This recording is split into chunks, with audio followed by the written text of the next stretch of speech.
हिंदुस्तान में सच्चाई बाहर आएगी। फर्क क्या है? हिंदुस्तान को बांटा भी गया है। हिंदुस्तान में अलग अलग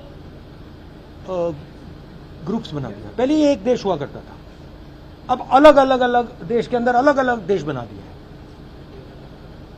एक इन लोगों का देश, दूसरा इन लोगों का देश, तीसरा इन लोगों का देश, और इन सबको एक दूसरे से लड़ाया जाता है। तो जब ये दर्द आएगा तो हिंसा आएगी। अभी मत मानो मेरी बात, अभी मत मानो, 2-3 साल रुक जाओ,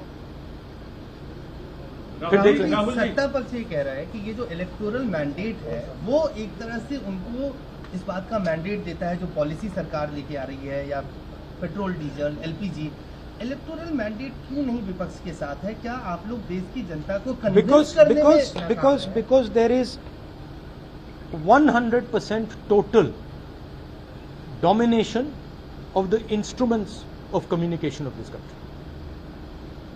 Media is 100% controlled.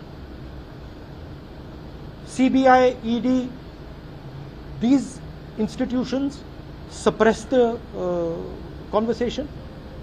Other institutions block the conversation. Loud speaker सरकार के हाथ में है। पहले क्या होता था? लाउड स्पीकर सरकार के हाथ में होता था, ऑपोजिशन के हाथ में होता था, कभी समाजवादी के पास चला जाता था, कभी कांग्रेस के पास चला जाता था, कभी बीजेपी के पास, बीएसपी के पास। अब क्या है?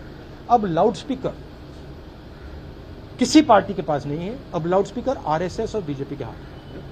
राहुल जी नहीं तो मेरा तो जवाब क्या है?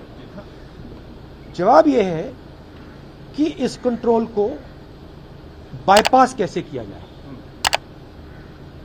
और आप देखना, जब सच्चाई लोगों को पेट में लगेगी